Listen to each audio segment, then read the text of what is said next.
Assalamualaikum warahmatullahi wabarakatuh. Perkenalkan, kami dari kelompok 8 akan membahas tentang merancang media pembelajaran PBSI di kelas rendah. Kami beranggotakan 4 orang, yakni ada Rina Marlina dengan NIM 1202090075, dan ada yang kedua ada Risa Dwi Oktaviani dengan NIM 1202090078, dan ada saya sendiri yakni Siti Nuraini Latifah dengan NIM 1202090089, dan yang terakhir ada Syifa Ajiza Jakaria dengan NIM 1202090098. Selanjutnya, kita akan memasuki kepada materi merancang media pembelajaran yang insya Allah akan dibawakan oleh teman-teman saya beserta saya sendiri. Selamat menyaksikan. Materi pertama akan saya sampaikan. Yang pertama ada pengertian media pembelajaran. Nah, menurut Heinrich, kata media berasal dari bahasa Latin yang bentuk jama dari medium dan secara harfiahnya berarti perantara. Jadi media yaitu perantara sumber pesan dengan penerima pesan. Nah, adapun kegiatan belajar mengajar, pada hakikatnya ini kegiatan belajar mengajar itu merupakan proses komunikasi. Nah, dalam proses komunikasi ini, guru berperan sebagai komunikator yang akan menyampaikan pesan atau bahan ajarnya kepada siswa sebagai penerima pesan.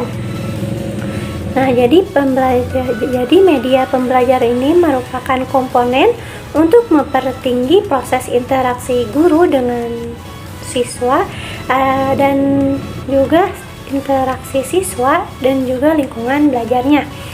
Nah, media pembelajaran ini adalah suatu alat yang digunakan untuk tercapainya tujuan pendidikan. Fungsi utama dalam media pembelajaran ini adalah sebagai alat bantu mengajar, yakni sebagai penunjang pengguna metode mengajar yang dipergunakan guru. Nah, selanjutnya adapun manfaat dari media pembelajaran ini. Yang pertama yaitu memperjelas penyajian pesan agar tidak terlalu bersifat verbalistis, yaitu tidak terlalu verbal. Nah, di dalam ini bisa dalam bentuk kata-kata tertulis ataupun dengan desain. Yang kedua yaitu dengan mengatasi keterbatasan ruang, waktu, dan daya indera. Dan untuk mengatasi keterbatasan ruang, waktu, dan daya indera ini seperti contohnya dalam objek yang terlalu besar dan bisa digantikan dengan realita, gambar, film, bingkai, ataupun film. Adapun objek yang kecil atau bisa dibantu dengan proyek mikro, film bingkai, film, ataupun gambar. Nah, yang ketiga adapun penggunaan media pendidikan secara tepat dan bervariasi dapat mengatasi sikap pasif anak didik.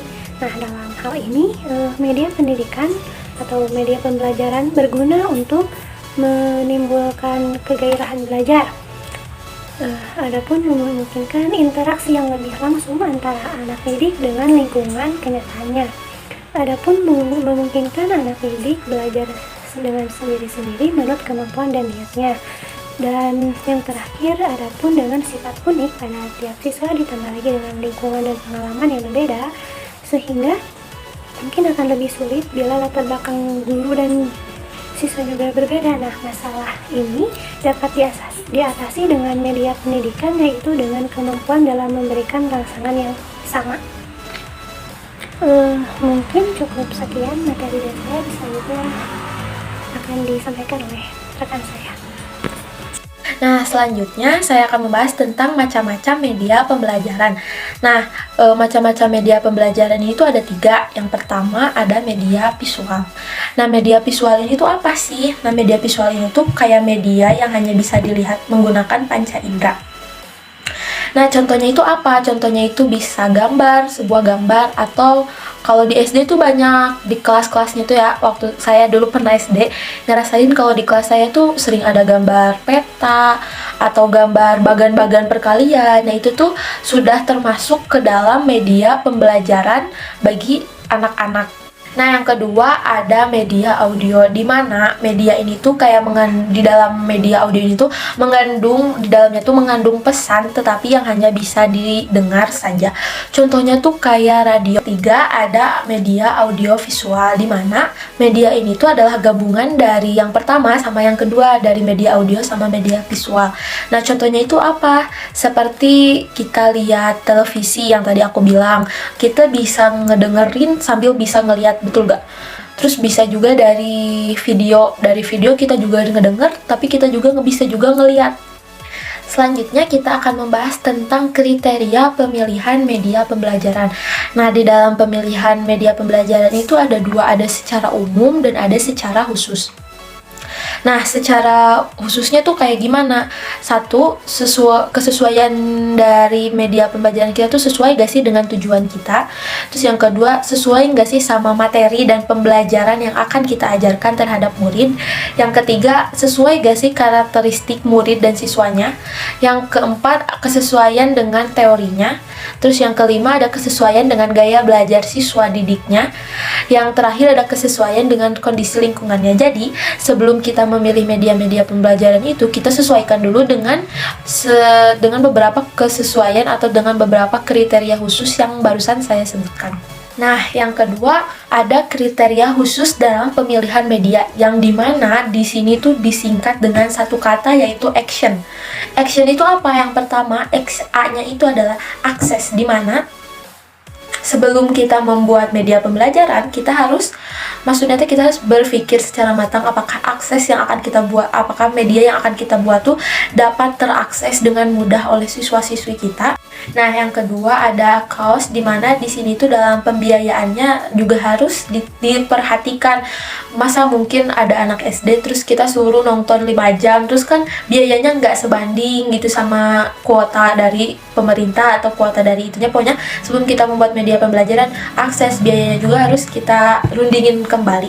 Nah, yang ketiga ada teknologinya. Nah, teknologi kalau kata aku sih emang dan kalau kita lihat di perkotaan gitu ya, banyak banget anak SD maupun dari kelas 1 sampai kelas 6 tuh kayaknya kalau di kota banyak sekali gitu ya yang punya handphone. Tapi kita lihat lagi ke desa-desa yang kecil, anak SD di kampung saya seperti kan nggak hampir semuanya punya, cuman ada beberapa orang yang punya. Nah, jadi kita sebagai guru kita harus rundingin lagi nih tentang teknologi yang akan kita masukkan ke dalam media pembelajaran.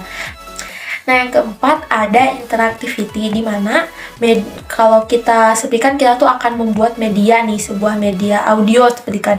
Nah, kalau kita membuat media audio, apakah teman-teman atau siswa-siswanya dapat ikut campur dalam si pembelajaran tersebut? Jadi mereka tuh bakalan ikut terjun, ikut gabung dalam pembahasan yang ada di media itu apa enggak? Kita harus pikirin ke depannya juga.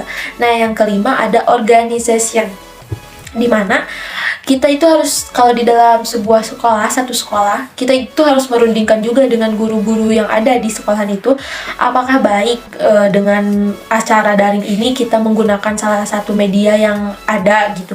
Jadi kita harus pertimbangkan lagi, jangan sampai satu sekolahan itu tuh jadi cuman kita doang, dari diri kita doang yang udah mending pakai media visual aja gitu, kalau enggak pakai apa kek. Jadi jangan dari diri sendiri, jadi harus emang berkompromi sama kepala sekolah dan pimpinan-pimpinan yang lain. Nah, yang terakhir juga ada novelty, di mana ini tuh kayaknya kalau kita tuh kalau ngebuat media, salah satu contoh media tuh kayaknya bakal menarik perhatian anak-anak gaya. Nah, kita tuh sebagai guru harus mikirin juga pas nanti di sekolah, kayaknya kalau medianya ini nih rame, kalau nggak medianya kayak gini gimana. Jadi kita masih banyak pertimbangan atau kriteria yang akan kita gunakan terhadap anak siswa didik kita nantinya gitu. Baik, saya Rina Marlina. Di sini saya akan menjelaskan tentang fungsi utama media. Fungsi utama media adalah sebagai alat bantu pengajaran yang mampu mempengaruhi keadaan, iklim kelas, dan lingkungan belajar yang efektif. Gambar sebagai alat peraga tidak saja berfungsi sebagai alat bantu peraga saja, tetapi memiliki fungsi-fungsi tertentu yang terkandung di dalamnya. Hal tersebut disebabkan fungsi media dalam pembelajaran adalah sebagai penyaji stimulus atau informasi dan untuk meningkatkan keserasian dalam penerimaan informasi. Dalam proses belajar mengajar, menurut Zulkifli, media dapat berfungsi sebagai sesuatu yang digunakan untuk menyalurkan pesan, merangsang pikiran, perasaan, perhatian, dan kemauan siswa sehingga dapat mendorong proses belajar. Tentang kelebihan dan kekurangan media gambar. Adapun kelebihan media gambar, menurut Dina Indriana, media gambar mempunyai keunggulan yang diantaranya sudah umum digunakan, mudah dimengerti, dapat dinikmati, mudah dan murah didapat atau dibuat, dan banyak memberikan penjelasan daripada menggunakan media verbal.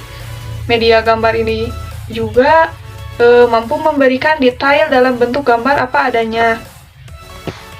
Adapun kelebihan media pembelajaran gambar menurut Roestinja NK, yaitu yang pertama, menambah dan meningkatkan perhatian anak. Yang kedua, mencegah verbalitas. Yang ketiga, memberikan pengalaman yang nyata dan langsung.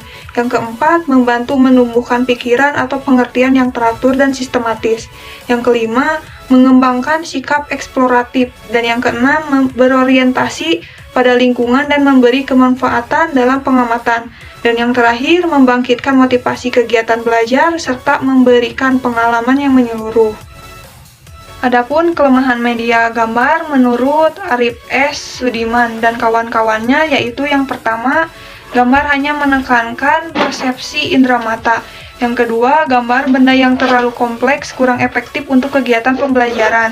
Dan yang terakhir, ukurannya sangat terbatas untuk kelompok besar. Sekian dari saya, materi selanjutnya akan disampaikan oleh rekan saya. Baik, materi selanjutnya model pengembangan pembelajaran menggunakan media pembelajaran. Nah, terdapat model Asyur. Model Asyur ini adalah perantara antara peserta didik, materi, dan semua bentuk media. Sehingga model ini dapat membantu para pendidik dalam mengatur proses belajar dan penilaian hasil belajar peserta didik. Adapun tahapan-tahapan perencanaan dan penggunaan media pembelajaran Asyur.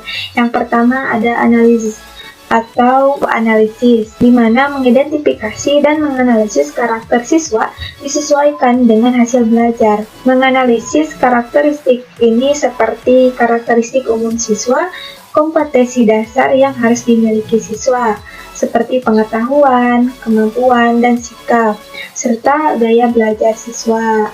Yang kedua ada step atau menyatakan, di mana menyatakan standar dan tujuan pembelajaran yang spesifik mungkin.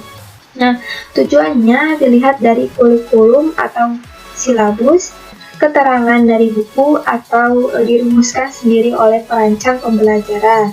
Yang ketiga ada select atau memilih, seperti memilih metode, media, dan bahan ajar yang akan digunakan. Nah, semua itu terdapat pilihan, yaitu memilih metode dan bahan ajar yang ada, memodifikasi bahan ajar, atau membuat bahan ajar baru.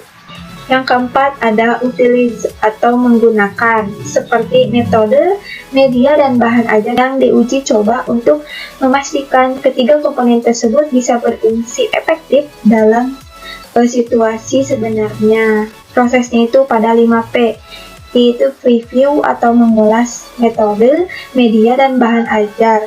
Prepare atau menyiapkan metode, media, dan bahan ajar. Prepare atau penyiapan lingkungan pembelajaran, dan profit atau memberikan pengalaman belajar.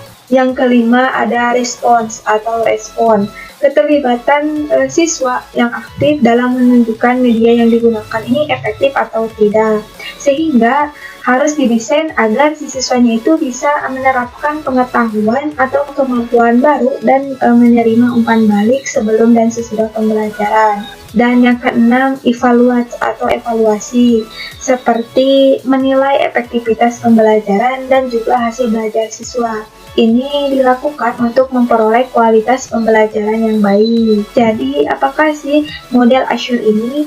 Nah, model Asyur ini merupakan model pembelajaran yang bersifat praktis dan mudah penerapannya dalam mendesain aktivitas pembelajaran yang bersifat individu atau kelompok.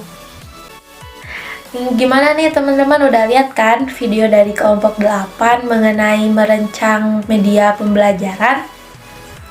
Nah, saya perwakilan dari kelompok 8 ingin meminta maaf apabila di dalam video tadi kami ada menyinggung atau ada kesalahan kata yang tidak dapat kami edit atau tidak dapat kami ulangi.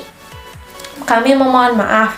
Dan apabila ada hal yang ingin teman-teman tanyakan, bisa kalian tulis di kolom komentar atau mungkin nanti di laman LMS akan disediakan, atau bisa juga nanti pada saat forum Zoom meeting telah dibuka. Dan insya Allah kami akan menjawabnya. Sekali lagi saya ucapkan terima kasih buat teman-teman, mudah-mudahan bermanfaat buat kita semuanya. Wabillahi taufiq wal hidayah. Wassalamualaikum warahmatullahi wabarakatuh.